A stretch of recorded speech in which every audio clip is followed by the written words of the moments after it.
Hey everybody, welcome back. Hollywood Pizza here, and we're ready to go over some more Streets of New Capenna. Today we're going to be going over the artifacts and the lands, all the colorless. Let's go. I'm joined by Hamhawks42 and HearSayTTV. How are you guys doing today? Where can we find you at? Gravy, baby. And you can Oh yeah, find me Monday to Thursday, Atlanta Eastern Time, Monday, Tuesday in the daytime at 11 a.m., and Wednesday, Thursday at the nighttime at 11 p.m. and you can find me on twitch.tv/hamx42 Monday through Friday at around 7 a.m. Eastern Standard Time.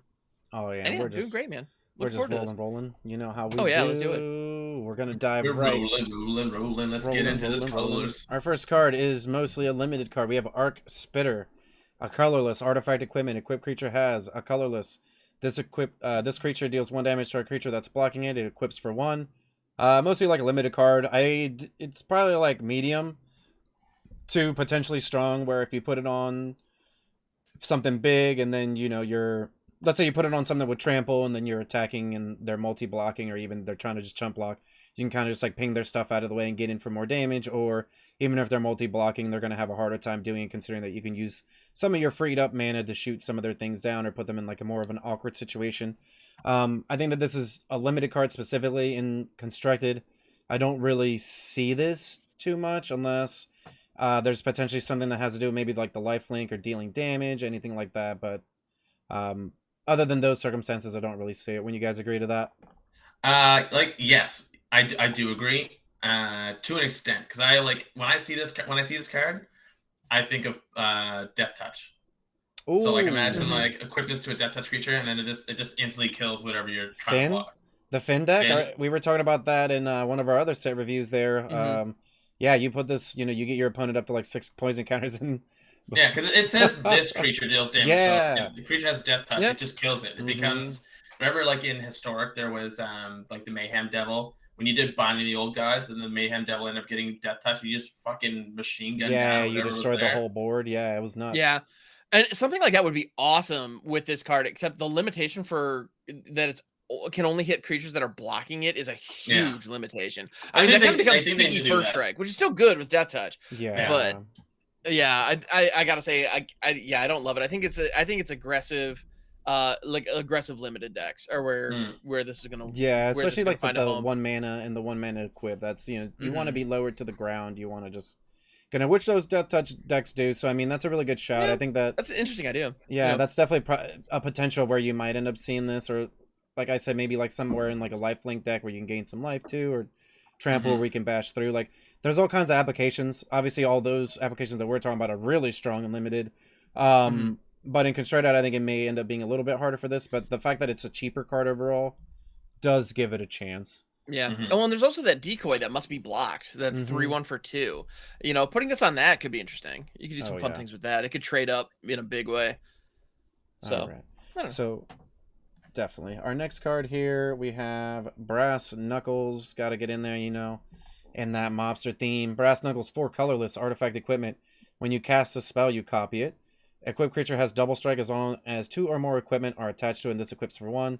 So if this is your only equipment with the copy, at least you get to, put 2 of them on it so you can have double strike for 2 mana. But Mm. um, I don't know. I mean, in limited, this card seems pretty strong. You get 2 of them. So if you curve out, definitely gonna be swinging for a lot of damage on the following turn, even later in the game. I mean, if you have some mana lying around, let's say you have like 5 mana, even I mean, you just play it and then you just equip it. And if you happen to have something else that's already equipped out, you can have double strike. But I don't know. I feel like other than limited, I'm kind of a little harder on it for constructed. Hmm. See, I think there is a place in constructed for this card. I specifically want to put it in equipment heavy decks because if it's your only equipment, it's you cast it for 4 and then you equip it for 2 to give something double strike. That feels really bad because you have to equip both of them. Hmm. But if you already have an equipment attached to a creature, all of a sudden having one of these brass knuckles lying around, you can just pay 1 and equip it. And then if you have another equipped creature, you can then put the other brass knuckles on that one. And all of a What do sudden we? both of Yeah, them get double strike. we Yep. have the there's that Boros. Is it a dwarf where your first equipment cost is free? And then Brunor, there's the battle yeah, hammer. Yep. Oh yeah, and then yeah. Yep. there's Yep. Yep. Helvar. Helvar equips any aura or enchantment to a Hmm. creature beginning of combat. Yeah, if you have Yep. it on to something already, yeah, so you can move Yeah. it.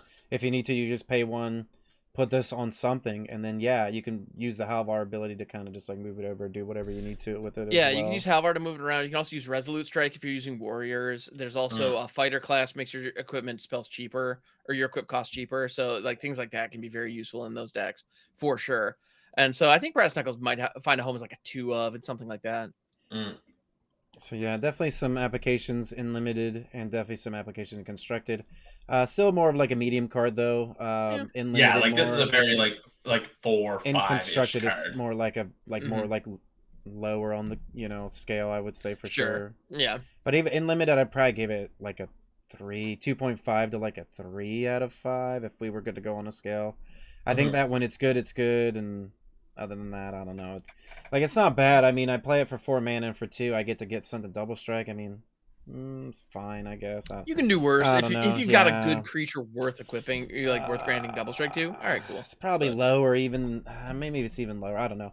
I think we're just like being really nice to the Knuckles here, in all honesty.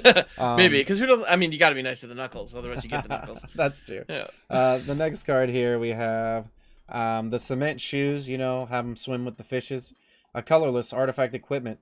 Equipped creature gets +2/+3 and has at the beginning of your end step. You tap it. Equipped creature doesn't untap during its controller's end step. You equip it for 2. I'm really high on this for limited. For constructed, I was like kind of warm to it, but once I realized it taps your creature, not so much. You guys probably agree on that. Yeah. I think don't like this card, to be honest. I think if it gave, like, I don't know, like, obviously it's not going to give it trample because it's cement shoes. You're not trampling through anything. I don't know. I think it's a cool, funky kind of thing. Like I was saying earlier, I think if this card had said you can equip any creature, then this card would be fucking sweet. Yeah, no, I'm with you. This is an effect I want to give my opponents things. I also don't understand flavorfully the idea of powering up because you're wearing cement shoes. Yeah, I don't fully get it's that. The kick, it's the fatal blow. You can hit them. Okay, like, I'm gonna strap a pair of cement shoes to you, and if you can raise your foot up high enough to kick me, exactly. Yeah, all right, it seems. fine. Yeah, so I don't fully understand the flavor of that, but I get. I mean, tapping it down, I get that. For me, in limited, I think it's great, but yeah, in constructed, I think it's usually going to be just you're not going to play. Yeah, this, it's going to be outclassed by every other equipment out there. Yeah, we have like cards that are creatures and equipment now, so. Right. All right, so our next one here on the list, we have mostly just a limited filler, literally limited filler. Chrome Cat, 3 colorless, 3/2 cat. When it enters the battlefield, you scry 1. Let's just move on to the next card. Yeah. Our next card here is actually really good. Definitely a card that you're going to see in constructed and really good in limited. Getaway card, 3 colorless, 4/3. It's an artifact vehicle with haste. Whenever this card attacks or blocks, return up to 1 target creature that created this turn. Return it to its owner's hand, and it only has crew 1. Yeah, I think this card's great. This card's great. I love this card a lot because it's a crew 1. I think it's sweet. Like, and they also like just the image of the white dog crewing this car, like there's a dog just like driving. The companion, yeah. The Spirit Companion driving a car, yeah. That's adorable. Spirit Companion. I mean, Spirit Companion comes out, you draw a card, you crew this, you swing 4/3, return the companion to your hand, like, oh. Yeah, I think the most important part about that is you're swinging for 4 on turn 3, and being able to reuse like one of your smaller ETB creatures. I mean, Spirited Companion is a great one. There's also the Innkeeper. Like. Nothing wrong with that because getting additional treasure tokens is always nice. So yeah, I think this card, if you curve into it correctly with the right 2-drop or even 1-drop in certain circumstances, I think this card is going to be really good. Yeah, it's solid. I mean, getting a creature back with the ETB. I mean, just crew 1 is great. Haste, you guys are all right hitting all these points. 4 power on turn 3. Yeah, I mean, what's not to like about this card? And it does it on block. It kind of like. It's not the same card, but it has that Smuggler's Copter type feel because of the block, and it does the same thing. Smuggler's Copter is like one of the few cards that does that, but yeah, I mean, this card's solid. I expect to see this in aggro decks. You could see this in mid-range value decks as a 2 of. But yeah, you're definitely gonna expect to see this in standard, in Alchemy, maybe even in other formats as well. And our next card on the list. So we have mostly like a limited card. We have Gilded Pinions, 2 colorless, artifact equipment. When it enters the battlefield, create a treasure token. Equip creature has flying, equips for 2. Mostly just like a limited card. It's actually like, I feel like it's better than most just because it makes some mana. So like obviously it's, you know, quote unquote, its cost is reduced by 1, but at the same time, like you playing this on turn 2 and then playing like a beefy 4-drop and then giving it flying on turn 5 and casting a spell, like that all just seems good and limited to me. So And you see, I was gonna say I'm happy you said limited in your sentence, because I was like, this is pure. Yeah, limited. this is just a limited there's, card. There's no way you'll see this in constructed. At least Yeah, not in good my enough. mind. Yeah, not Unless, good enough. I mean, you got to be really hurting for a 2-drop that can create a treasure token. Yeah, I you mean, a gotta 2-drop go that for creates a some treasure ramp. token is not nothing, but you really got to be itching for that. And the fact that this is colorless means you can put it in any deck. So, I mean, it would be a very specific, very situational, probably janky deck that would use this card. So, I mean, tune into my channel to see this in action and constructed. Yeah. I think the Anyway. equipment deck's gonna play this though. I really do think that the Maybe. equipment deck's gonna play it. Like it ramps you into the dwarf too. And it ramps you into Halvar, like it just says like a 1 of, you don't even care, maybe 2 of, like, and then you can give that stuff flying. I mean, that's not the worst thing, right? No, and I know in my deck I'm using all those cheater effects, but Colossus hammers on stuff. So I want to, you know, the idea of giving, I mean, the Colossus hammer, it's the brand. What can I say? But putting, you know, giving a small warrior that's wielding Colossus hammer flying is pretty fantastic. So yeah, I don't know. There's something to it, maybe. Oh yeah. Our next card here, another card for limited. Halo Scarab, 2 colorless, 2/1. Artifact creature insect. You can pay 2 colorless to exile from your graveyard and make a treasure. Mostly just a limited card. You get some value later. Ramp you, maybe. Our next card, though, is actually one that I know everyone is excited about. And that's Luxior Gianna's Gift, a colorless. Legendary artifact equipment. Equip creature gets +1/+1 for each counter on it. Equip permanent isn't a planeswalker and is a creature in addition to its other types. Loyalty abilities can still be activated. Equip planeswalker for a colorless. Equip for 3. This card, yeah, this card seems kind of nuts, right? Oh yeah, This card is nuts. Yeah, nuts. it's absolutely busted. I've already been trying to break it in standard, historic, and alchemy, and it can't really be broken. Like it's a very fair, strong card, but in like older formats like modern and legacy, this card is fucking broken.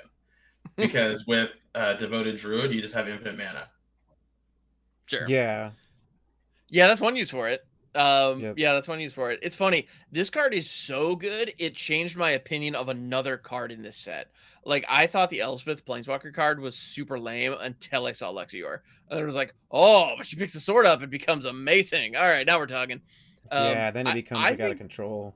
I mean, throwing this on any planeswalker with a decent uptick. I mean, and in this set we have a ton of them. You know, so we have Elspeth, we have Vivian, we have. I mean, just putting anything on Vivian would be Magical Christmas Land because 6-drop. But I mean, can you imagine Ob Nixilis with this while it's ticking up? So not only is it ticking up, hating on your hand and your life total with its uptick ability, but it's also beating you down at the same time. Yeah. Like, I don't know. That could be mean. The only real downside to this, like that is a very significant downside, is it opens your planeswalkers up to creature-based removal.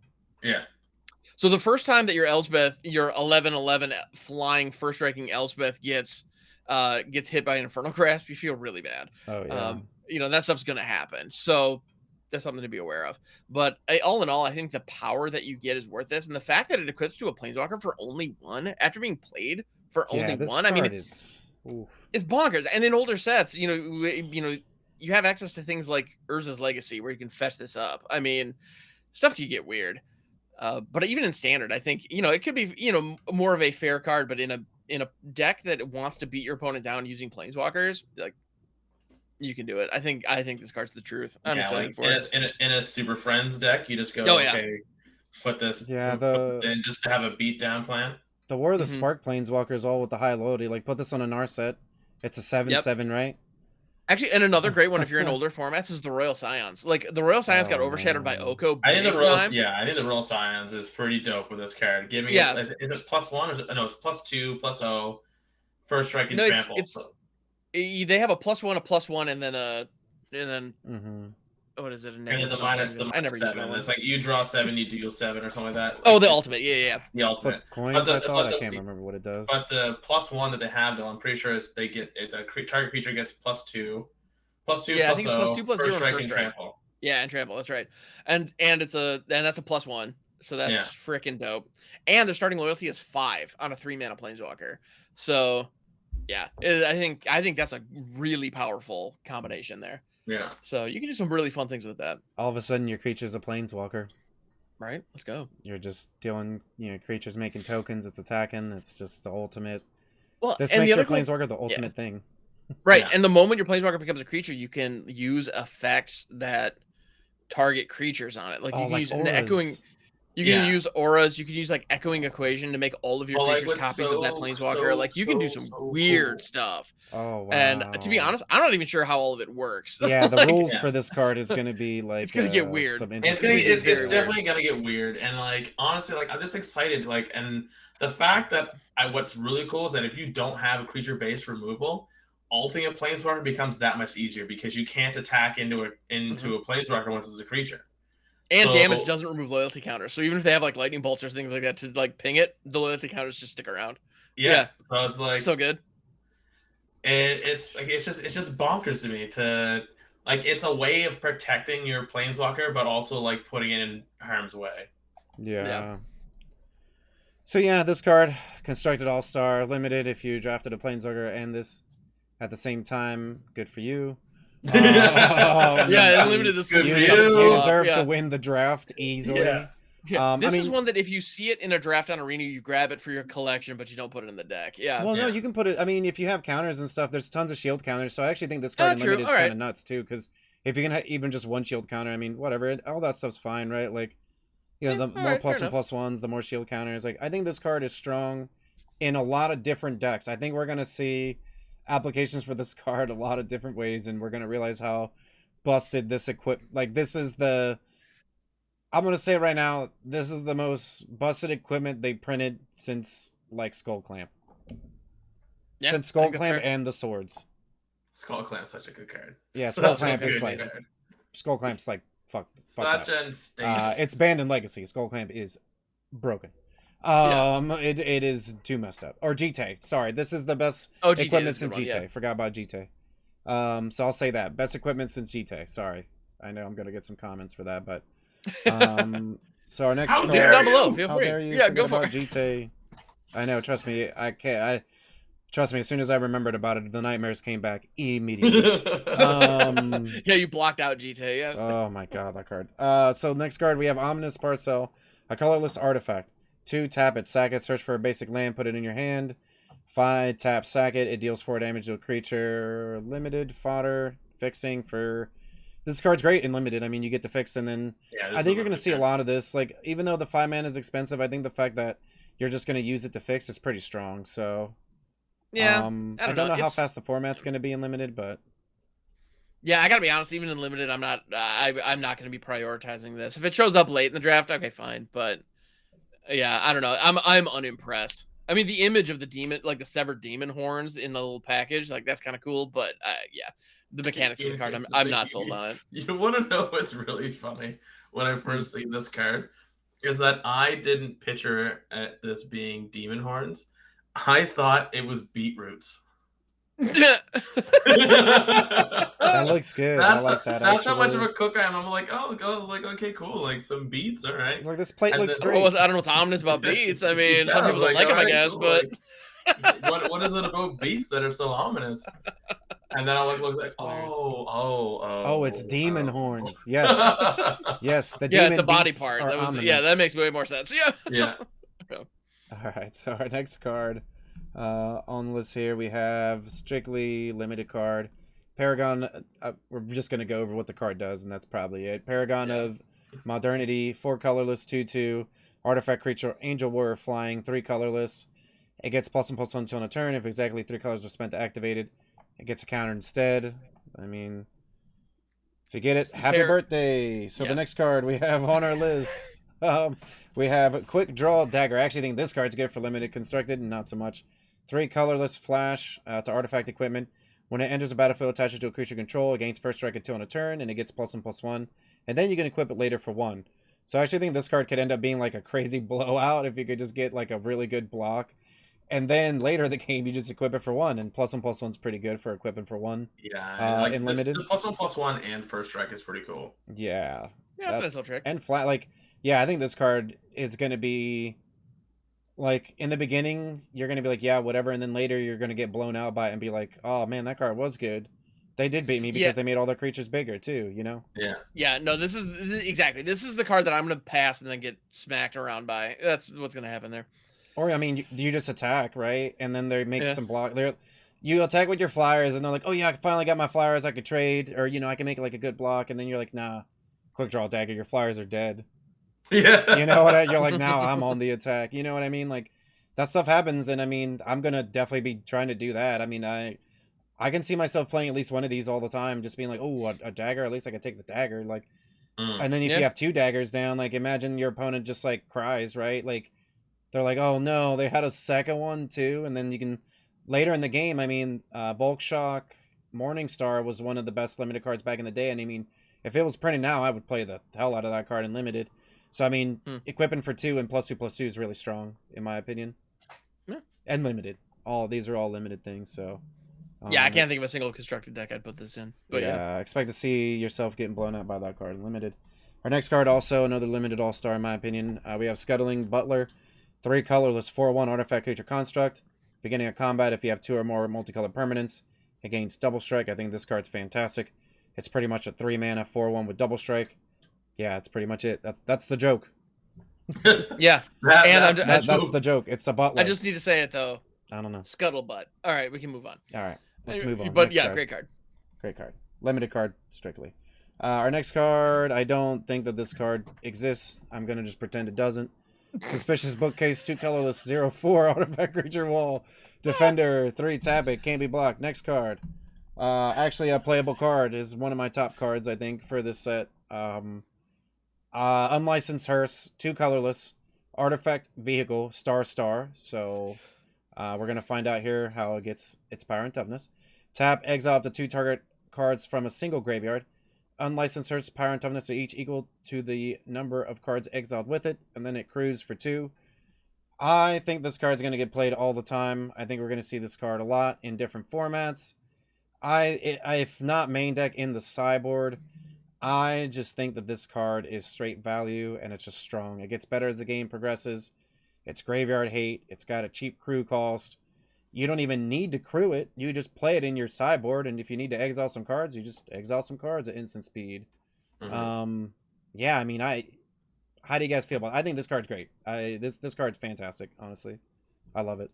It's definitely good. I think that's like, I think it's definitely like a sideboard card. Like if you know that someone's running Lear, or if you're going up against an Orzhov mid-range kind of list. So my question is with this, okay? The Hearse, because it's instant speed, doesn't need when it's just an artifact at first. So you can just instant speed. So I was wondering with the interaction of when Edgar Markov dies, it has to hit the yard first, right? Yes. So can you, like, on the stack, when it dies before it comes back as an artifact, can I exile it with the Hearse? Unless it exiles itself. Like, if it goes to exile instead or something like that, like if it's a replacement effect, you can't, because it'll never touch the graveyard. But if it has to touch the graveyard and then do it, then yeah, you would be able to. When Edgar Charmgroom dies, return to the battlefield transformed under its owner's control. Yeah, so you can exile it because it's a trigger. Yeah, you can exile it. So what happens is it hits the graveyard, and then the trigger goes on the stack. And in response to the trigger, you hit the Hearse, you get him gone. Yeah. So that's pretty sick. Yeah. I think this card's just strong overall. I really think it's main deckable, in the right metas. Mainly a sideboard card, but a strong sideboard card at that. I mean, this is like one of the best one of the best graveyard removals printed, probably. Right? It's a creature and it hates, and it doesn't always have to be a creature. I definitely wouldn't say it's the best one printed, because I mean, Clean the Dust was pretty good. Well, Relic is in my personal opinion, Relic and Progenitus is like the best. Relic and the Void. SGL? Oh, Leyland of the Void. Yeah. Those are the two best. Relic and Leyline, because Relic, it redraws, and Leyline, you start the game with it. Start the I game, think but just I your think opponent's this not allowed to is have a graveyard. Yeah. yeah, this has the potential to end up being up there though in terms, rest in peace and all that stuff. Like this has the potential to be up there where it hates and it's a threat, right? Like, Yeah, and you I feel can't like interact with the cards in I feel like it's exile. good because so like the whole like Rest in Peace is great in Historic, but it's bad because sometimes you want to bring things back. Right? Like if you have the opportunity to, you love the things that back. But I find like a lot of the white decks just suffer. They're like, I'm just gonna suffer through this because I know that it shuts you down. But if you go, I'm actually just gonna Hearse, and now I can actually have a graveyard and just eat the things that I'm worried about in yours. It gives you utility. It's a late game card, right? Like if I was saying earlier off and the it being video, an like, XX for all cards exiled with it is pretty insane. yeah, like it could be a 4/4, it could be a 6/6 pretty easily. Like you just played this out on turn 2, and like if your opponent's like a blue cantrip deck, they're putting some cards in their graveyard, then all of a sudden, when they're tapped out, you just crew this up and then attack them for like 6, and they're just like, oh yeah, that card's real. You know what I mean? Like it gets pretty big pretty quick against the right decks. And against Cat Oven, I mean, listen, against Cat Oven, this card's great. In Historic, I could main deck this card, no problem. Yeah, in Historic, yeah, Cat Oven, like, Phoenix. In Historic, 100%. Yeah, Phoenix decks. You have Cat Oven, you have friggin' Rakdos, Arcanist. Yep. You have friggin' the Phoenix deck. Yeah. You have Reanimator. Like this deck, this card in Historic will be main decked. Yeah, like I think this card's great, and I'm saying it. This card's gonna get played in all formats. I think it's main deckable in the right meta, main deckable in the right format, and mostly a sideboard card. But this is up there very high for me for cards in the set. Definitely expect to see this. I'm guaranteeing it's gonna be the relic. This is Tarmogoyf. This is what Tarmogoyf needs now. Tarmogoyf needs to eat the cards, and then it gets bigger later. So, yeah, I'm gonna enjoy beating people down with the Hearse. But yeah, I'm gonna hate seeing this all over the place because I love my graveyards. Oh yeah, this card it's great. All right, so we're gonna get into the lands as well. So we have some pretty cool lands here. We're first gonna go over a couple of common cycles. The first cycle being a new cycle of comes into play tap lands. The one you're seeing on the screen right now is called Botanical Plaza. So this enters a battlefield tapped. It adds a green or a white, and then you can pay 2 colorless, a green and a white, to sack it and draw a card.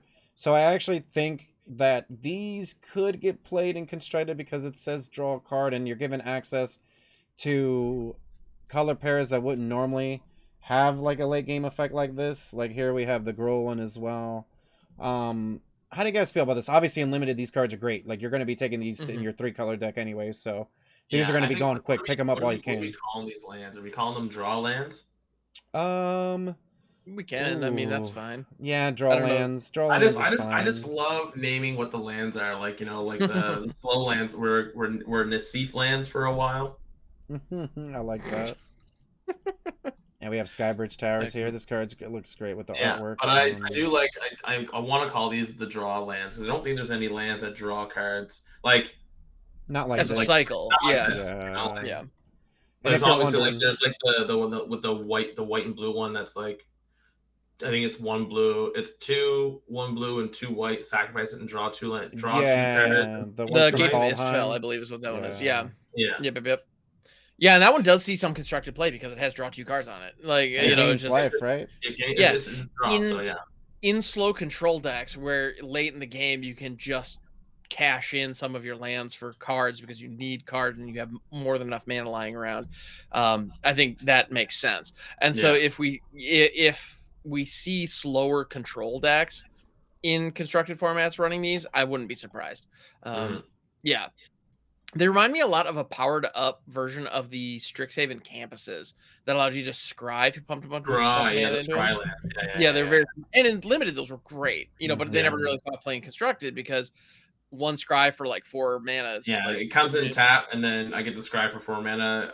Get the fuck out of here. Yeah, it's just not good enough. Yeah, it's just way not good enough. But all of a sudden drawing a card.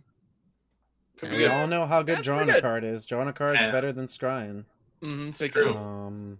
But yeah, in Limited, I mean, these cards are just gas. Like early in the game, they're going to fix your multicolor cards, help you cast those 3-color cards on time, and then later in the game, I mean, you're like, I could be flooding out, and we're going to take it. I'm telling you, you got to take them though. In draft, you're going to want to take these as high. Like I'm going to be taking removal and lands in the first pack. And then the second pack, I'm still going to be taking removal and maybe some lands. And then you can probably start taking some if you see some bombs, yeah, take them, or, some really good multicolor cards. And then you can kind of start like fleshing out your deck. But this is insane. If you come across him in the limited draft, know that he only has removal and lands. So just concede. No, you got to take the lands, though, highly. I think that the lands are just as high as the bombs, probably, because you're going to need to be able to cash your cards, because you can't sit there and be like, oh yeah, 3-color card, 3-color card, 3-color card, and then be like, oh, I saw those duels and I didn't take them. I would rather pass a potential family knowing that I'm going to have some fixing in general, and then you can kind of almost go from there. This set feels like a cube draft type style of set, where you want to build your mana fixing, then your synergies, and then you can start to be like, oh yeah, I need a couple removal spells here, a couple removal spells there, because when we went over a black set review, we saw a lot of removal spells at like 4 mana, 3 mana that kind of all did the same thing. So, removal might be a little bit easier to come by, but mana fixing, I don't think so much, Yeah. Well, and this set has a ton of good mana fixing because it has a ton of funky mana costs. Oh man, I can't wait to talk about my favorite, like one of my favorite. Yeah, there are a lot of colored pips in this set. Like there are a lot of 3-drops that are 3 different colors. Yeah, and so they definitely it's like they know how fast standard and historic and alchemy can be, and this 3-color set is gonna slow things down just a tad because of that 3-colored pip that you need. Like you're not ramping unless you're doing like only treasures. You're not like most times you're not playing the 3-color spells on curve.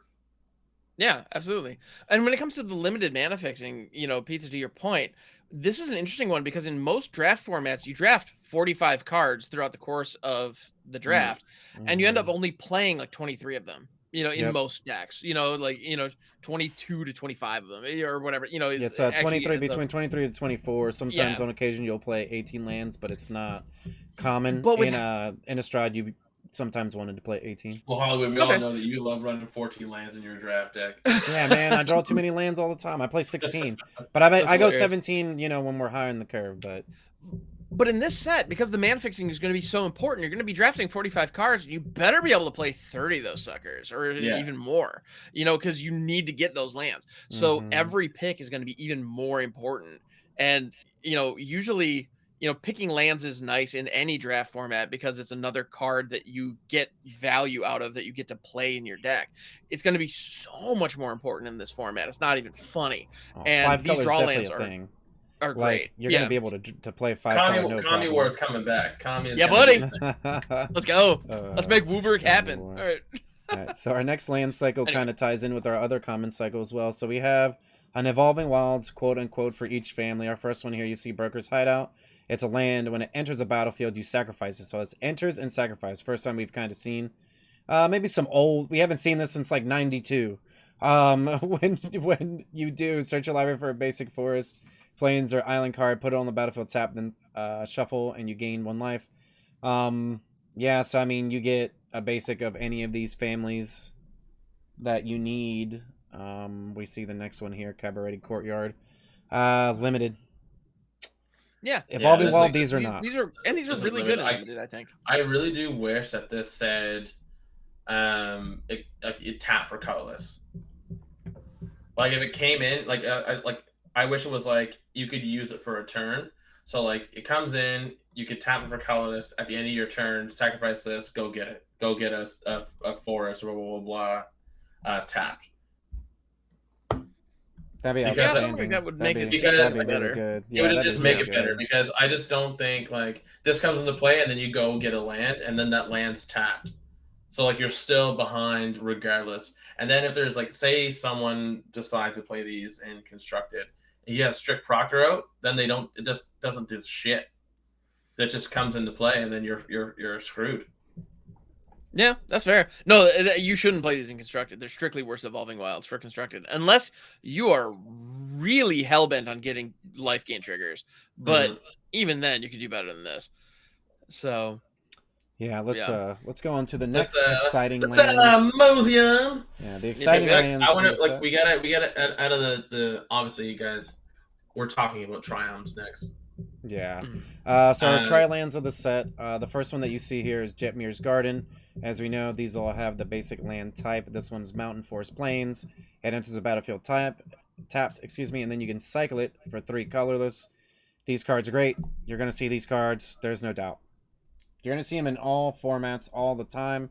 You can fetch for them in Modern. Here's the missing ones. Yeah, that pretty much sums it up, right, guys? These are like constructed like chef's kiss, right? Yeah, These are can we gas, just, yeah. can we just like really like hit on the fact that the Jund one is a Wrestling fighting ring? The Junderdome! Yeah, no, I do love that. And I just gotta say, like the Grixis one also has me really happy. I just want to put my feet up and have a drink at Xander's Lounge. Yeah, that If looks you were great. okay, The so if flavor you is were at excellent on Xander's these. line, what kind of drink would you order? Oh, that's a good question. That's a good question. Halo on the rocks? I mean, yeah, it's got to be. Yeah. Some bath water on the rocks. Can I get a please? Coke and Take Halo, it. please? Got a Coke and Halo? Halo and some Coke. Hey, Halo shots for the table. Let me get a Halo bomb. Let's do this. Oh, Halo bomb on me. Yeah. Woo. Can I get a dark and stormy Halo? There it is. There you go. Halo on the beach. No, is that not? Uh, Anyway. Liquid Halo Halo. on the beach. That's pretty good. Halo on the beach. Zeotor is on the screen right now. Yeah, these are great. Yeah.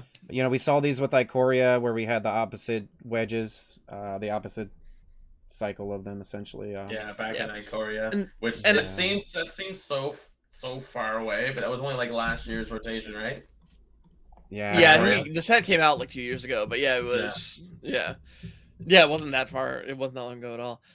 But yeah, these are also going to be great with cards like Binding the Old Gods because they can fetch this up. Oh, like yeah. you can fetch these up. So you're going to see some. We're gonna see Binding back in business for Yeah, sure. Binding's going to be doing his thing again. I'm excited about that. It fetched Triumphs before, and it was awesome. And it's going to be they're going to be fetching Triumphs The whole again. reason why we haven't seen Binding in forever is because what are you gonna go get a forest?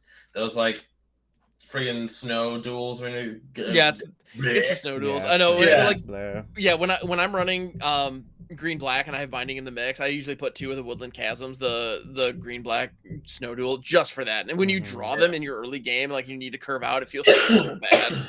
Yeah. Yeah. But when you draw the heart thing was when you drew those snow duels later in the game. And you're like, Yeah.